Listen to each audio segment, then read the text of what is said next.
Hey guys, welcome to the Liberal Hive Mind, a channel solely focused on exposing the abundant hypocrisy of the left. It's a real serial case, guys. These Trump indictments, real serious stuff. Don't you dare question these indictments. Have you read the indictment? The leftoids say.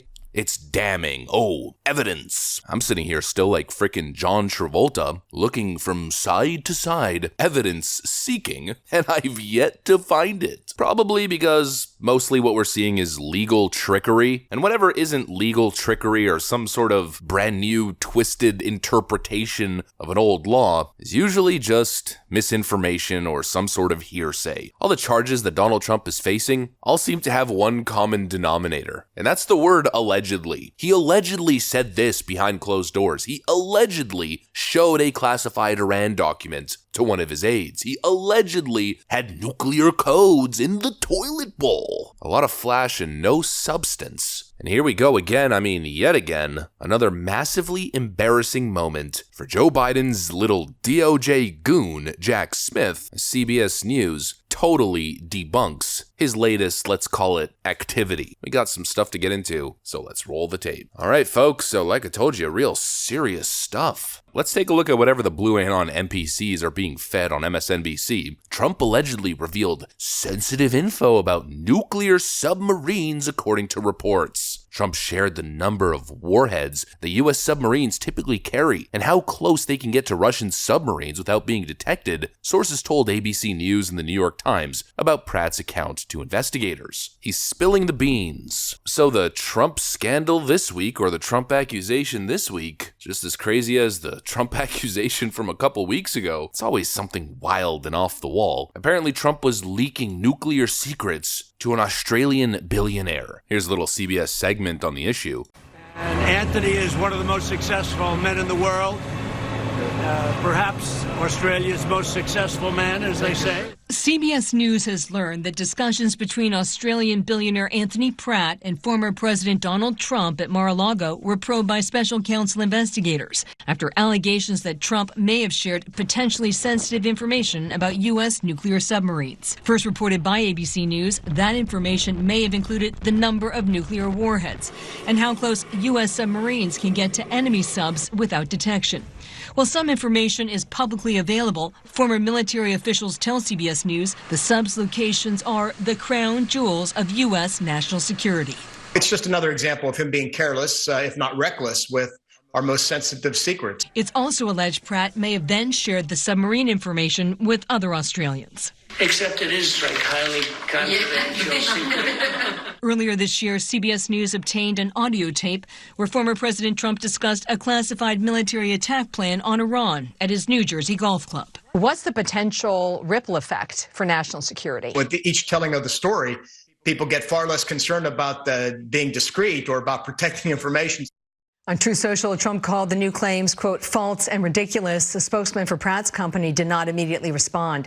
Sources tell CBS News there's no indication that Trump showed Pratt sensitive records, and no charges have been brought by the special counsel. Nora. Catherine Herridge, thank you. ABC initially ran with the story. Of course, NBC sprinted with the damn story. Every leftist publication without even hesitation, especially in election season where the Democrats down how many points, they all ran with the story without questioning the story itself.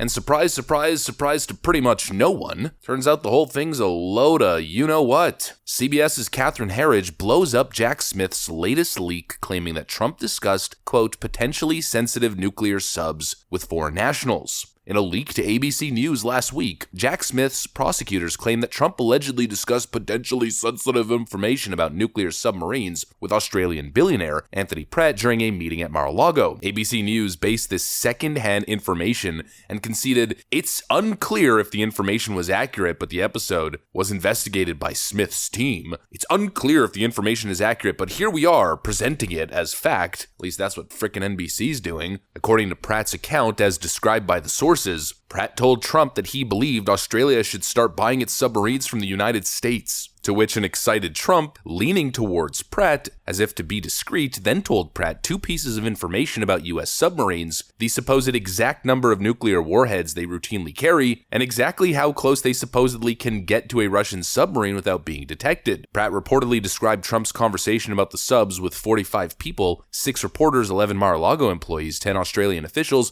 and 3 former Australian prime ministers, ABC News said. Trump never showed any government document to Pratt. In fact, according to Pratt, everything Trump told him about the nuclear submarines was already in news reports because of Joe Biden's negotiations with Australia over a deal for them to purchase nuclear subs from the US. Now, this accusation isn't part of Jack Smith's indictment, but it's part of Jack Smith's little flurry of leaks here. They're trying to win in the court of public opinion. They're trying to win in the media by promoting absolute garbage like this. A second-hand report about something that was supposedly said. All these news organizations decided to run with the story based on that second-hand hearsay garbage and didn't even bother to actually check in with the Australian businessman himself, who instantly after the report surfaces pretty much debunks the whole thing and says that everything Donald Trump told him was essentially public information. So the question is, why the hell is this a story? Why am I seeing leftists on my Twitter feed promoting this story nonstop as if it's some sort of major scandal? It is literal garbage. It serves no use. It is useless information. Yet it pretty much dominated the news cycle for a couple days there. Well, dominated the mainstream news cycle, that is. You know, this doesn't help the leftist argument. The leftist argument is that political institutions and law enforcement agencies are not to have their credibility questioned. All these indictments are serious. Well, it's kind of hard to give these people the benefit of the doubt when you have any experience with them at all, let alone years and years of experience following all their bogus accusations, lies, and slander. We're supposed to give these people credit. The same people who lied about Charlottesville, lied about Russia, lied about the Trump Organization, lied about Donald Trump's past, lied about Stormy Daniels and every other kook that's targeted Donald Trump with zero evidence accusations, lied about the whole Russian bounties on US soldiers thing, the bogus accusation that Donald Trump was disrespectful during a France World War II memorial. You know, the list goes on and on and on. They've literally lied about everything. And it's always the same sort of process. You have a leak that gets released to the media from an anonymous source or some sort of hearsay. This person told that person a story, who then told another person, and then told another person and another person. By the time it gets to the media, the story has been so completely bastardized, or it's been co-opted by some sort of power-hungry, clout-chasing demon. Yet time and time again, without fault, the media runs with it. They don't question the credibility. They don't question the source, because of course that's not relevant. The only thing that's relevant is get Donald Trump no matter what. It's the same deep state operation that we have been following for 7 years. How do I know that exactly? Well, it's literally the exact same MO, the same modus operandi. It always starts with a leak. And it's no different with these indictments. Before each indictment even dropped, what happened? Key information relating to these indictments was leaked to the media on multiple occasions, not just with Jack Smith's case, but the same thing with Fani Willis and the same thing with Alvin Bragg. Because it's more about being a media story than it is about being a legitimate case. It's more about pushing a narrative, it's more about winning an election, I guess you could call it election interference, than it has anything to do with justice. It's not possible to take these indictments seriously because these people are crooks. They're propaganda peddlers, they're liars, they're narrative drivers, and almost every time involved in some sort of bullshit.